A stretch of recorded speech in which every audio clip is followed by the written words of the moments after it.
really, and it works so well. George Clooney is fantastic in it.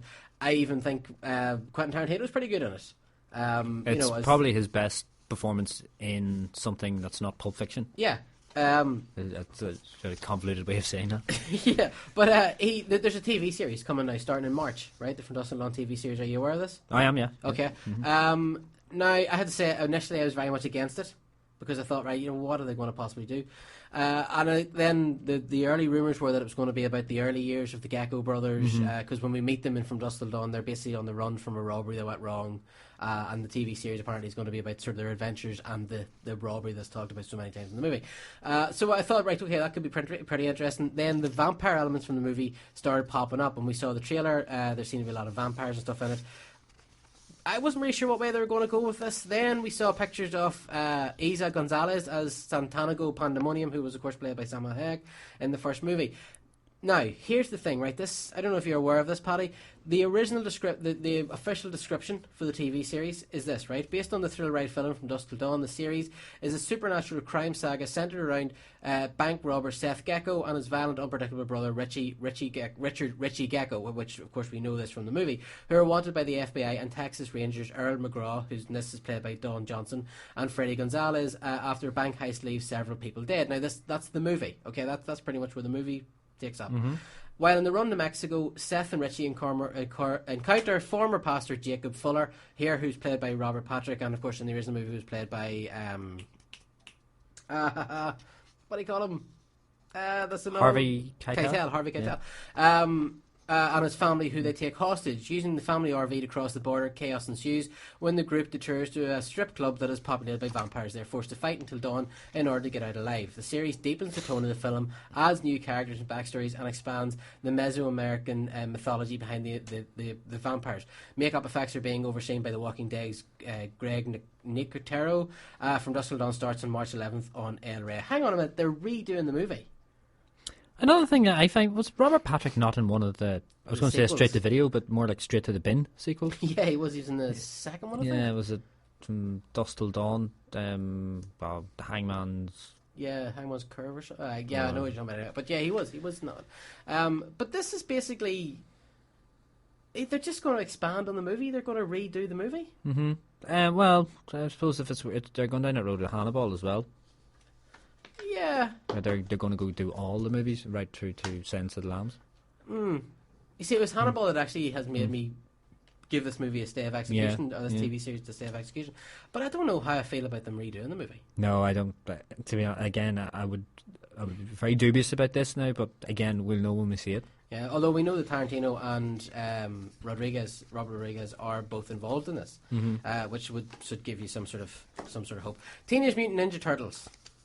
The last couple of days, an awful lot of pictures have leaked online, and solicitors and lawyers and whatever else studios have been emailing people, including us, and telling us to get images down. But I'm surprisingly, this movie, of course, is produced by Michael Bay. I was surprised at how we differ in this, but I thought the turtles looked really cool, really, really good. No. Okay. Couldn't disagree more. Right, we see the picture that you were going by is actually a poster for the toys. Yes. But, I thought the models and stuff looked class, for the CG templates for the movie. Yeah, I know what you're referring to, and I have to admit, they did look good, but then any kind of goodwill I had towards this went out the window when I saw what, quite frankly, looked ludicrous. Aye. Like someone who doesn't like the turtles and hasn't got any clue what they're about, decided to put together some horrible thing on Photoshop. Okay. Right, okay. Well, I mean, but what they have succeeded in doing is making the turtles look different but familiar. I like that idea. And they also made them all look very distinct, because the turtles traditionally were basically the exact same, only one had a purple mask. I think, again, it's one of those things that it's hard to see until you see, or hard to formulate an opinion until you see the film. But when I saw that poster, I was just like, oh no. Well, if you go online and look for it, I'm sure if you search hard enough, those images are bound to still be out there somewhere. We did have them on fallentherd.com, but we were told to take them down. Right. Rebels. Bad boys for life, huh? Vin Diesel is never off Facebook. The man loves Facebook. But he has been talking or dropping hints about a sequel to last year's Riddick. which I know you said you haven't seen. I saw it. I loved it. I thought it was really fun. It was exactly what I expected from a new Riddick movie. He said, "I'm just excited and happy. I'm shouting out to you guys to say thank you. Universal just called me and told me that Riddick is #1 on the DVD charts. There's no way Riddick could have been made without you guys. You know that, and you guys must have been part of our PH since 2012. Remember how arduous a road it was to get that movie made and to make it a rated R and to do it with such a low budget. It's a win for all of us, and I really, really thank you so much. Yeah, I'm excited, and of course, Universal also says they want to develop the next one. So it looks like we may actually be getting a sequel to Riddick, or if you want, the fourth movie, fifth if you include the animated movie, Riddick movie." Yeah, but he was also dancing to a Katy Perry song. Yeah, what was that about? Which suggests maybe he had been touching the Carlsberg Special Brew. So we might take it with a pinch of salt. Yeah, it was a bit weird. No, but bring it on. Bring it on. Here's the thing, right? I actually really like Vin Diesel. As a person, he seems to be a really down-to-earth and genuine I sound guy. like he well, sorry, I go for pints with him every Friday night, like him and the old boy, the two flat caps and a copy of the Racing Post. But he seems to be a really, really nice guy. And I love the Fast and Furious movies. The last 2 or 3 Fast and Furious movies have been highlights of the summers that they come out in. Of course, late last year we had Paul Walker's death, but I'm still delighted that they are going to go ahead with a new movie. But what concerns me is that, he's also just said that he's currently looking at a new XXX movie script. Do something new, Vin. I know, he's kind of do something new, come on. It reminds me of, do you remember in, was it The Last Action Hero, where the guy, I can't remember, the character, Tom Noonan was the villain in The Last Action Hero, I can't remember his name in it, but do you remember the time where his character went into the real world? And his agent seen him at the premiere for the new Jack Slater film, and his agent turned around and he said, "What are you doing coming in costume?" He said, "You didn't see Nicholson coming to the Batman premiere as the Joker." And that's what Vin Diesel's in danger of becoming. Because he's just making the same 3 movies over and over again. But you know what? What the hell? If he keeps making, because I enjoyed Riddick, I enjoy the Fast and Furious movies. I didn't enjoy XXX, but I'll go if he makes it. I want to go and see it. So fair enough. But I am excited. He makes our kind of movies. Yeah. He does. And you know what? We do wish him all the best, because, as we say, he seems to be a nice guy. The Doctor Who, new Peter Capaldi's suit has been unveiled, or revealed, or whatever you want to put it. What do you think of it? I don't know, to be honest. I like parts of it, and then other parts of it look far too pantomimey, like too obvious and cliched. Right? Like what? Like it's almost like he's not wearing his coat properly and trying to make it look like a cape, but not be a cape, because it would be too uncool to wear a cape. So, and I remember I was actually reading, how much research I'd done into this, reading on GQ, they got like a fashion critic to kind of give, his verdict on the suit. I saw the article, I didn't read it, go ahead. Yeah, but he pointed out about it looks too contrived, that he's trying too hard, like with the button right up to the top. It's like something, like a 15-year-old would wear, and then with that coat it doesn't go, and the coat itself is a class coat. Yeah. It's a lovely coat. Red line, yeah, amazing, it's an amazing coat, but the whole thing just looks so ostentatious. Okay. And sometimes less is more. He picked that suit himself, is that right? Because Capaldi was talking about why he picked that suit. Because they do give the actors, don't they, a certain say? Input anyway into it, yeah.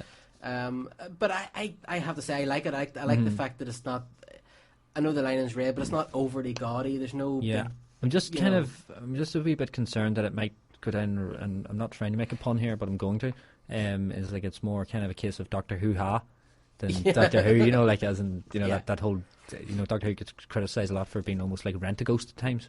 Okay. And that sort of plays into that, but at the same time, Christopher Eccleston took it to the other extreme, where he wore something you'd wear it at a pub. Yeah. Well, Capaldi himself said, speaking about the new look, he said he's woven the future from the cloth of the past. Simple, stark, back to basics, no frills, no scarf, no messing, just 100% rebel Time Lord. Not really sure how I feel about that quote. No, that to me reeks of bring back Matt Smith immediately. Yeah.